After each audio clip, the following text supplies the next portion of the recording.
Holy Father, thank you for this time you've given us to be together as your people. We ask that you be with us all this day, Lord. Even if it's cold, we know that we are warm inside because we know that you love us, you care for us, you protect us, you heal us, and strengthen us in our time of need.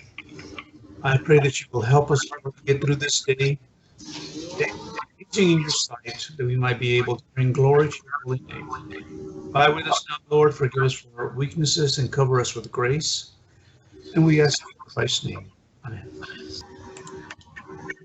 Okay, and this is a question that Timothy brought up. The idea that when Moses goes up to the mountain for the second time, it seems like God is giving him a different set of commandments. And so we're going to look at that idea today. Does someone need to mute? Because I can hear some echo from someone. Okay, anyway, so the question is, did God replace the 10 commandments? Did he start with one set and then change that when he gave the second commandments? And if you remember the story there, after Moses breaks the 10 commandments on the tablets that he got the first time when he was up there, and that happens as he comes down, he finds the people all worshiping the golden calf and running around. And he's disgusted by their behavior. He tosses down those tablets and they break and shatter into pieces.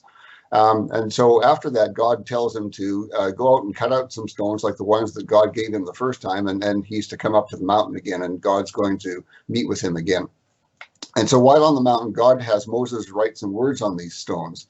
And no mention is made of God writing on the stones. It's just God dictating to Moses this long set of what sounds like commandments. And these are not the same as the 10 commandments. So to some people, it sounds like the words are that he's giving him to write down are a replacement for the 10 commandments.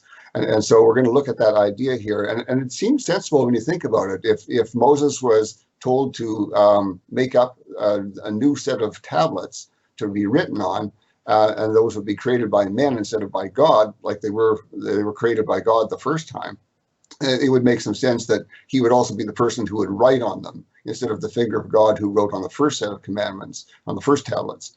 So we're going to ask that question. What exactly is going on in this Exodus 34 passage, and what can we find out to understand about it? And there's quite a bit going on that I think you'll find is interesting here. First of all, the covenant was broken when Moses threw those tablets down and shattered them. Those tablets weren't just pieces of stone or whatever they were made from, that God had made them from. They were the agreement deed. They were the covenant agreement. They were the written form of the covenant. And so by throwing them down and breaking them, he had broken the documentation for the covenant. And so he had really ended the covenant there by doing that. And so that brought an end to that covenant. We see that coming up here, that God is starting a new covenant. And so we often talk about the old covenant and the new covenant. And the Bible talks about them that way too.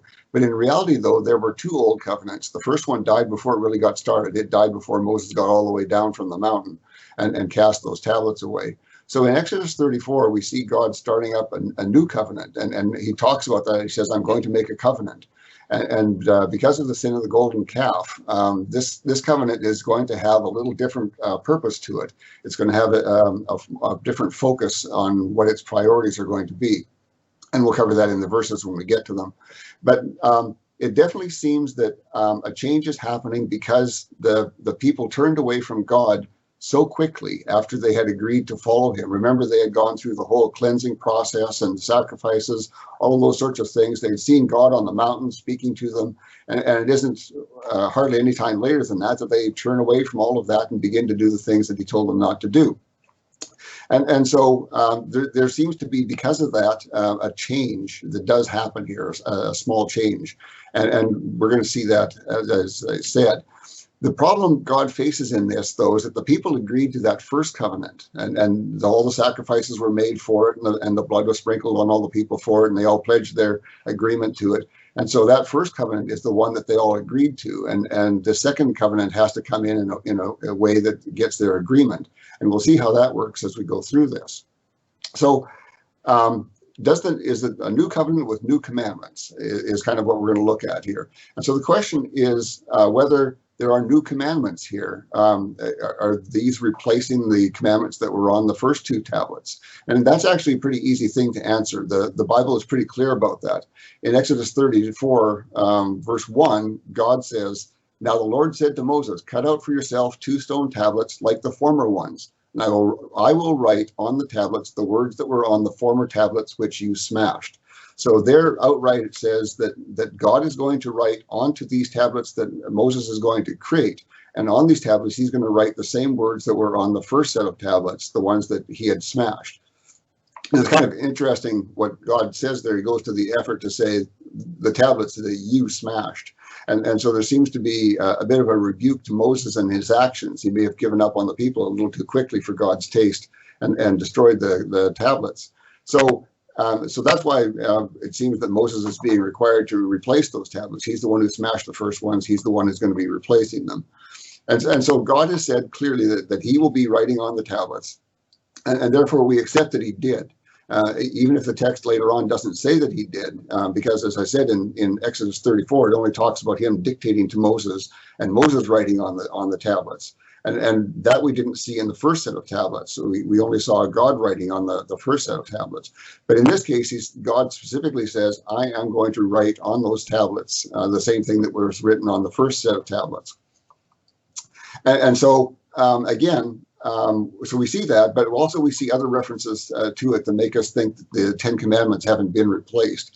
And one of those comes 40 years later when in Deuteronomy. At this time, Moses is reciting the events that have led up to the Israelites being ready to enter into the promised land. And they're sitting right on the border of the promised land about to enter.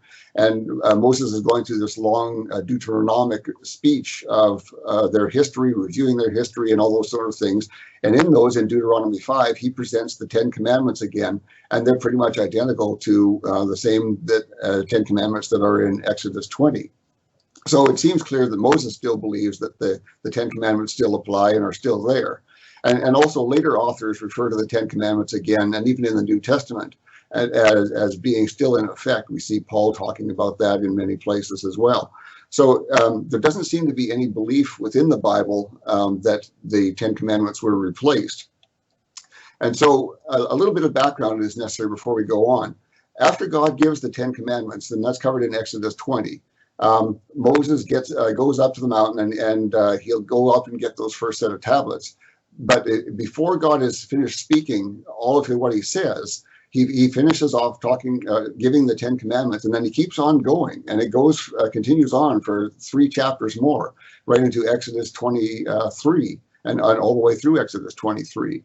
And in that, there's a whole bunch of more, they sound like they're commandments, but most people interpret them to be application examples.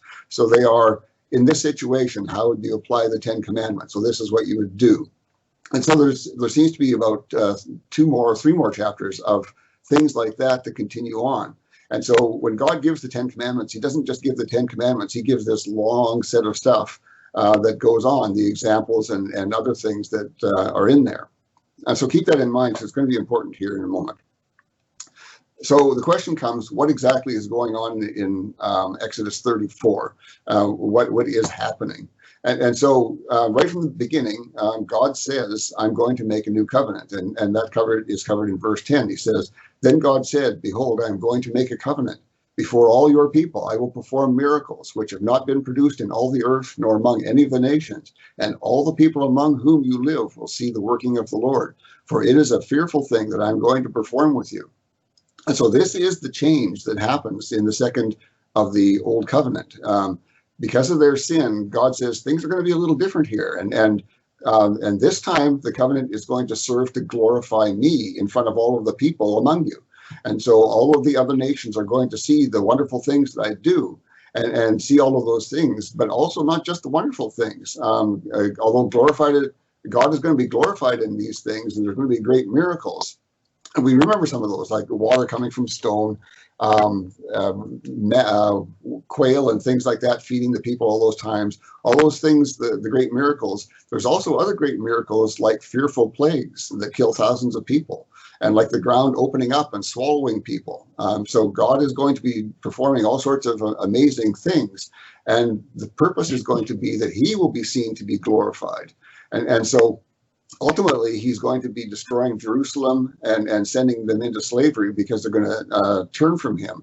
But so this covenant is going to be different than God planned the first covenant to be. It's going to be one where God is glorified, and he's going to be sometimes very cruel to the people to correct their sin and to punish them for the things that they do.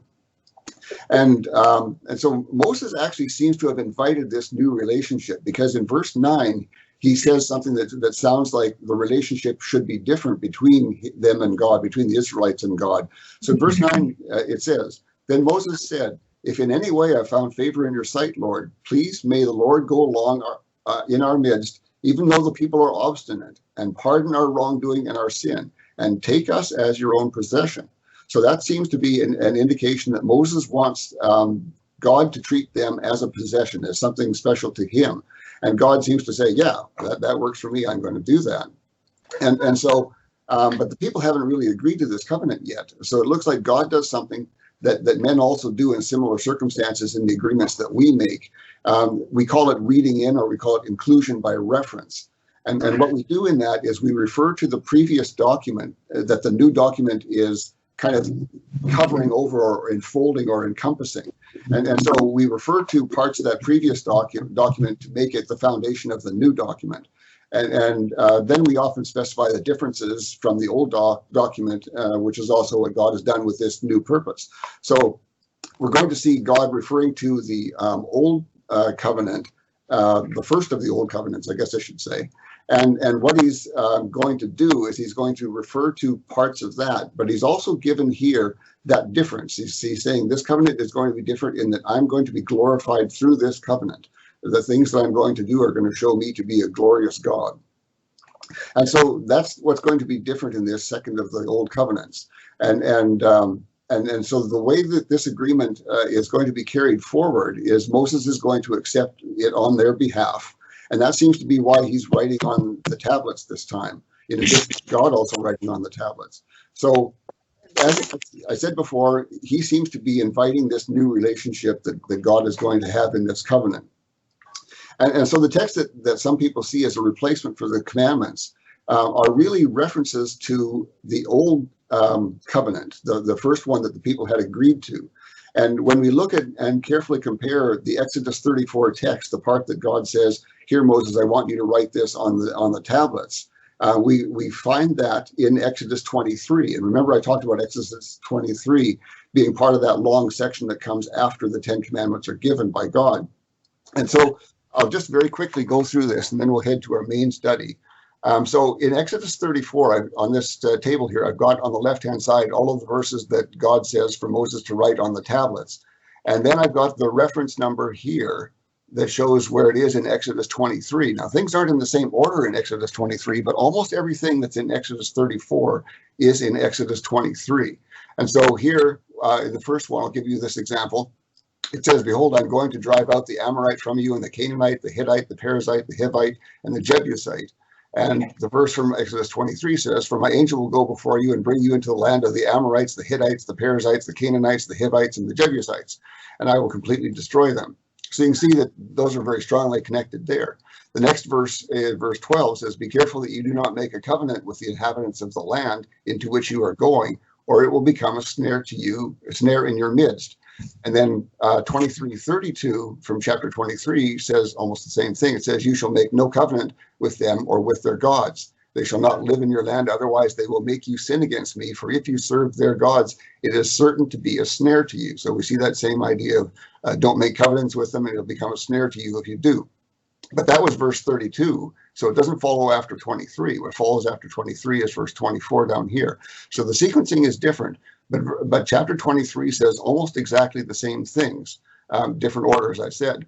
Now, the only difference here, where there isn't an exact difference here, is this one piece here, where God says, he gives them a kind of a reminder. He's saying, don't do these things. I want you to smash their memorial stones. For you shall not worship any other God, because the Lord, whose name is jealous, is a jealous God. And that's coming from Exodus 23. So that's really just one of the earlier commandments. So he's referenced an earlier commandment. And then this part here is just an elaboration and expansion on what he said up above there. He talks more about if you make those covenants with the inhabitants of the land, it's going to be bad for you. And he continues on with that. So that is some minor differences there. This is the only thing that isn't exactly in here in chapter 23, but it comes again from Exodus 20. It says, you shall not make for yourself any gods cast in metal. Now, specifically, that's what they had done when they sinned with the golden calf. They'd made a calf out of gold. And in the first commandments, God had only said, don't make anything that looks like anything, and hadn't specifically said not metal. So that small difference is in there. And this is the only thing that is really, truly unique here, although it appears in other places in the Bible. And he says, the firstborn from every womb belongs to me. And that one isn't in chapter 23 of Exodus, but it's in other places in the Bible. And for the rest of it, I'll just scan through the rest of this. You can see that chapter 23 has either identical or very similar passages or ones that convey the same concept in different words. So I just wanted you to see that this is what God seems to be doing in this second of the Old Covenants. He's linking it to the first of the Old Covenants, because that's the one that the people had agreed to and signed on to. And he's saying all of that sort of stuff is still part of this covenant. And here's the references that show that. So I hope that makes some sense to you. There certainly isn't a change in the commandments. It's the same commandments. It's just the difference now is that the covenant is going to be to serve the purpose of glorifying God, which wasn't declared to be a purpose originally. And Moses actually writes onto the tablets himself.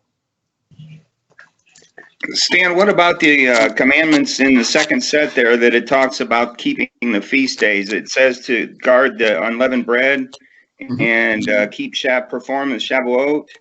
And it talks about the Passover meal. Don't let the meat stay till morning.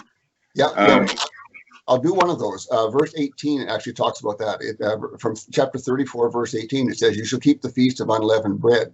For 7 days you are to eat unleavened bread as I commanded you at the appointed time in the month of Abib. For in the month of Abib you came out of Egypt. Now, chapter 23, verse 15 says, you shall keep the feast of unleavened bread. For 7 days you are to eat unleavened bread, as I commanded you at the appointed time in the month of Abib, for in that month you came out of Egypt. So that's pretty much identical there. And the same thing goes on here. That chapter 23, as I said before, has pretty much everything. 34. There's much places where that isn't true. But the things where it isn't true, there are places in other parts of the Bible where it does say that sort of thing.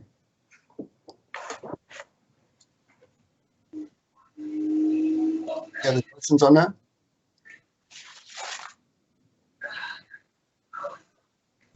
So is that part of it? Can you consider that as an addition to the commandments there, or how do you look at that? Well, no, it isn't. It isn't an addition to the commandments because all of this existed when God first gave the 10 commandments. When he gave those 10 commandments in Exodus 20, in Exodus 20, he keeps on continuing on. And if you're not aware of that, do have a look in your Bible at that. But he doesn't just stop with the 10th commandment. He keeps on going. And what seems to be there is application information. If you find, for example, a donkey lying on its side because its load has dragged it down and the owner can't get it up, you are to help him get him up, even though he's somebody that you really dislike. And so there's examples like that in those chapters that follow after Exodus 20 and go in through 23. So there's a lot of examples of how you would apply the 10 commandments to your life and situations in your life. And so this is nothing new here. Everything that you see in chapter 34 appears, almost all of it in 23, but the rest of it appears in other places. And so it just seems to be a restatement of what was already in there. And the purpose for that seems to be that he's linking this new covenant with the older covenant that only lasted a few hours.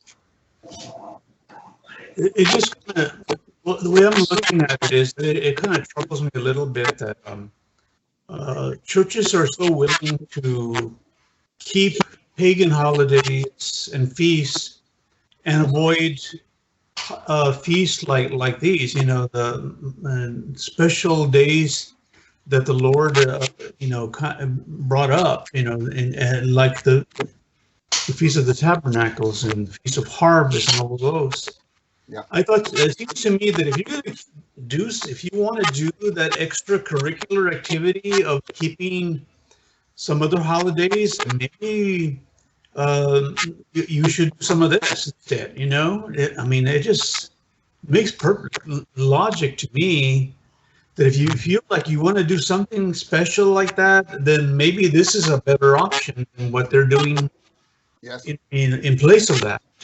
Yeah, I agree completely with that. And this started back in the Roman Church, the Church of Rome, before it was even the Roman Catholic Church.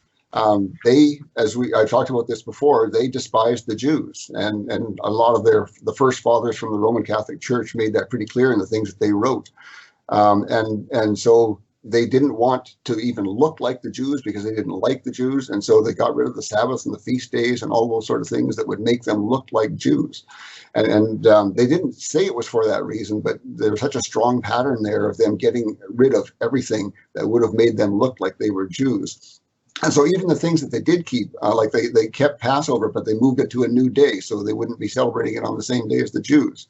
And so there's that really strong indication that they wanted to look as different from the Jews as possible. And they did so. And so the churches just inherited that from the Roman Catholic Church. The Protestant churches continue on with it. I think that attitude is still prevalent today, you know, regarding the Jews.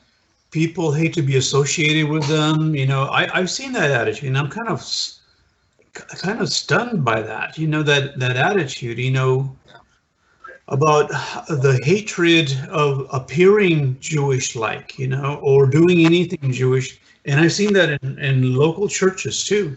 So, so nothing, like you said before, nothing has changed really. Yeah, and that's true. It's not as bad as it used to be. The Roman Catholic Church was really horrible to Jews. It made a point of killing them whenever it had the opportunity, and so we're not at that level for sure. It's gotten better, and especially since the World War II slaughtering of the Jews, we've really taken a new look at it, especially in the churches. But you're right that there are still a lot of people who despise the Jews, and not for good reason. Paul talks about that, and I've talked about that as well.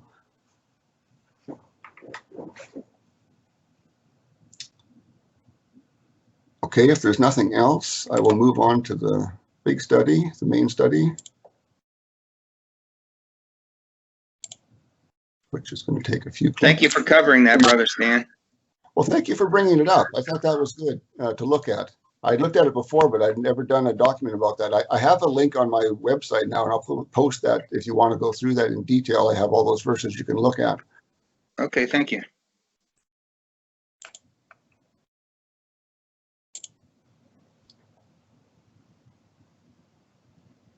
Okay, you should be able to see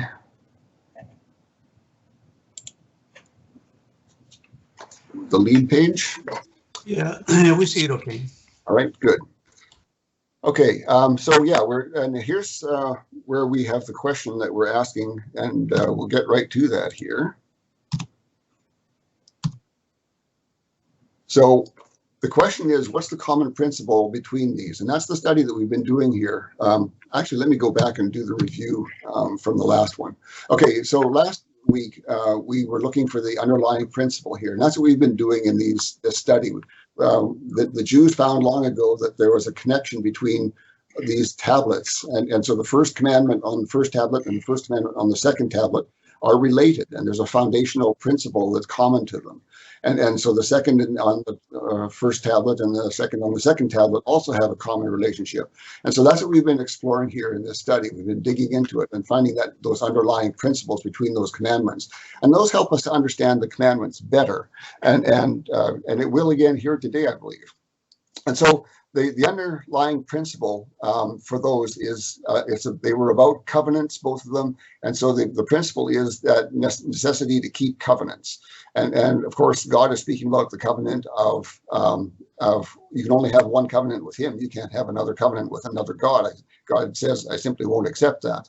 And so on that side of the tablets, he says that. And on the other side of the tablets, it says, it talks about adultery and committing adultery.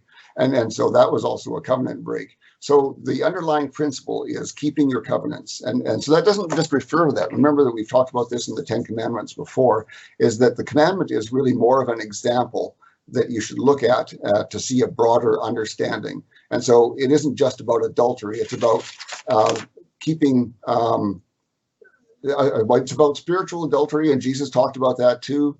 And it's also about keeping all kinds of covenants that you make. The bonds that you make, the agreements that you make, those should be honored. You shouldn't be breaking those. God is the kind of God who makes covenants himself, and he keeps the covenants that he makes. And so he expects the same thing from us when we do make covenants and agreements with other people. And Jesus, as I said, also spoke about that spiritual nature to adultery. He said, if you look at a woman so as to lust after her, you have broken this commandment. Even though you've done nothing to her or said nothing to her, you've nonetheless broken it. So that spiritual nature shows us again that there's more to it. It isn't just about the act of adultery. It's about the heart, the spiritual nature that's behind it. And that would be true of all of the covenants that we make. We shouldn't make covenants with a bad spirit. We shouldn't make commitments that we know we aren't going to be able to fulfill or have no intention of fulfilling. That just shouldn't be part of our nature. Okay, and so the seventh commandment, as I said, is the marriage covenant is basic to that, and it's a spiritual covenant. It's not just the act of being married. It's a spiritual nature. We talked about that in the Genesis study, and so and as I said, you can break that covenant, that commandment, by having just a sexual desire for another person, and that shouldn't be part of it. And that's what Jesus was saying earlier. So that's kind of wraps up what we covered last week, is understanding that common principle there. And the idea here is that there's also a common principle with these two here. And I was asking you to take a look at it and to see if you could see what the common principle is, the thing that they share in common. Does anyone have any ideas on that? On the third and the eighth, I mean? Yes. Yeah. What helped me is reading it from this translation I have. It says, "You do not bring the name of Yahweh your Elohim to naught, for Yahweh does not leave the one unpunished who brings his name to naught." And I like that that bring his name to naught, meaning that you reduce his character to nothing, and that's like stealing from the Father, stealing from Yahweh.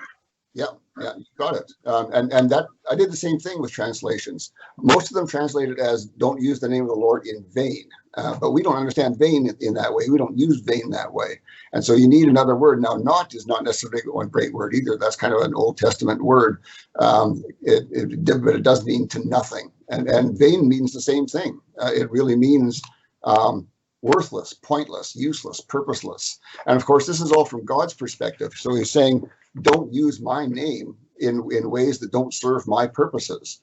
And you're right about the connection there as well. When you steal, why do you steal? I guess would be the question.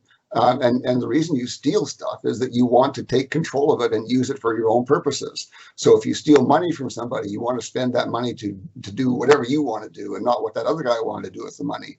Or if you steal a car, you steal that car so that you can go and drive it wherever you want to go and not where somebody else wants it to go. So stealing is really about taking control of something that wasn't yours and using it for your own purposes.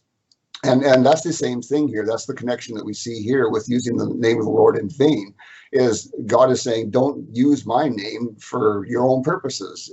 Use my name only for my purposes. And so that's the connection between them is that stealing, you can steal a person's name. And we'll talk about just how you do that in a moment. But you can do that by misappropriating their name and purposes. And just like you were saying in the translation that you were looking at, that really is the key behind it. And so, as I said, God is the one who defines what vain is. And he says, don't use it for vain or worthless or pointless efforts. Only use it for things that glorify me. And of course, that's what God is about. So using his name for anything else is taking control of it and really theft. So you're grabbing his name and using it for whatever you want to do with it.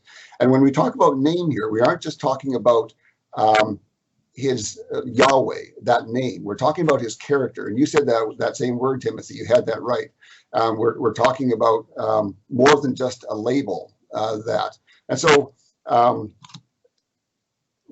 that's brings us to this question here that I probably should have brought up first. What exactly is God's name when he says name here? And we know that Yahweh, which means I am who I am, or I am what I am, is a label for God.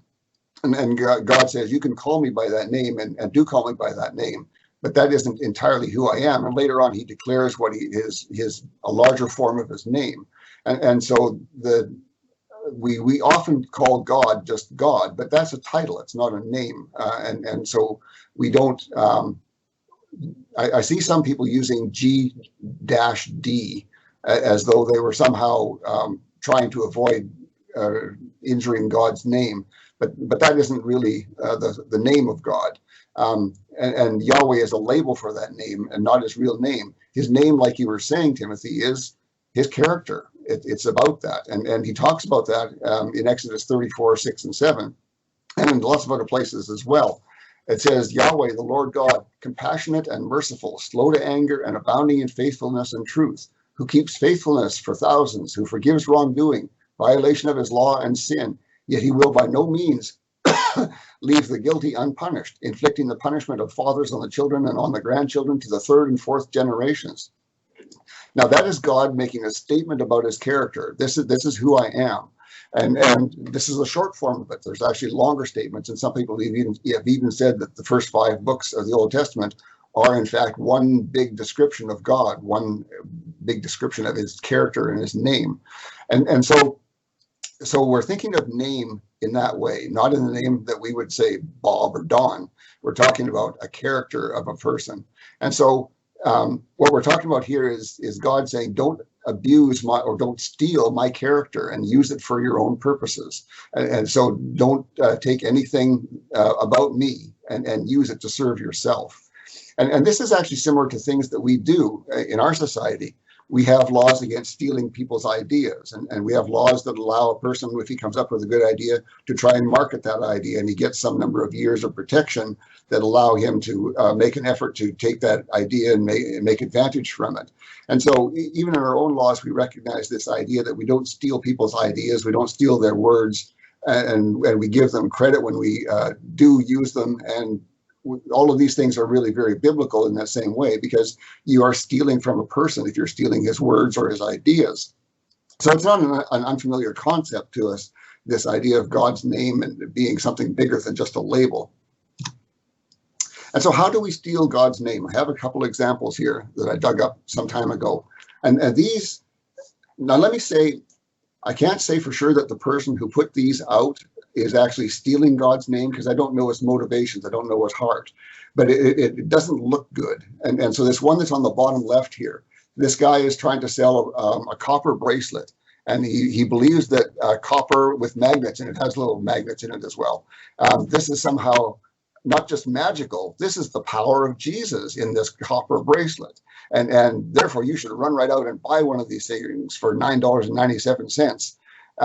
And so to me, that's a pretty obvious effort to use God's name to sell your own stuff, to do your own thing with it. And this guy's trying to make money from it.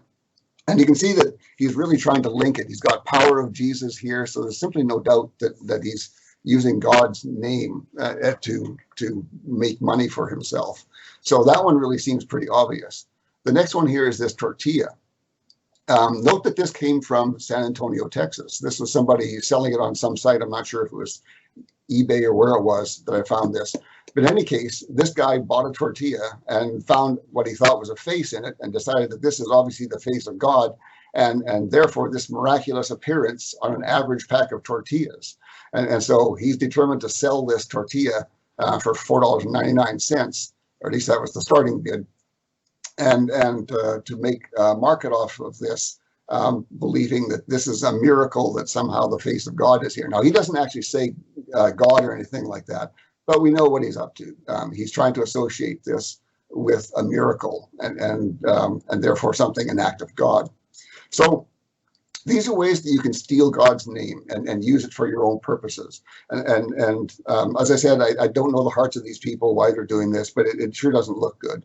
So, but that's the idea, is stealing his name by making use of his character to do your own thing. And it doesn't necessarily need to be making money. You could be swearing by God, but swearing falsely would be another way to do that. Okay, and there's other ways yet to steal God's name and use it for your own purposes. And one of these I saw on TV. It was a drug dealer who thanked God for the money he made selling drugs. And when I heard that, my ears just about fell off. I couldn't believe it. God does not do evil, and he doesn't want to be associated with evil, and he doesn't want the credit for evil things that you do. And so that's another way to abuse God's name, is to credit him with things that he wouldn't have done. And that, again, is a vain usage of God's character. And still, there's another way here that I've listed. We can take the praise and the glory that should go to God and give it to someone else, often to ourselves. And so that's another way that we can steal from God, steals God's name and apply it to somebody else, is to not give him the glory that he deserves.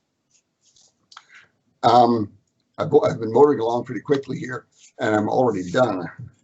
How's our time doing? Oh, not too bad. Okay, so any questions on that? Is that kind of clear enough about what the name of God is and how we can abuse that one? This was a short study.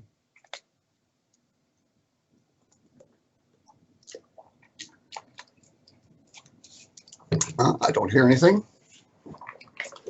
No, I think it's pretty clear what you're talking about. I just had never heard the idea of how we can use God's name in vain. But I agree with you. I don't believe God's name is God, you know. And there are a lot of folks, well-meaning folks, you know, where they do leave that, put a dash between the G and the D.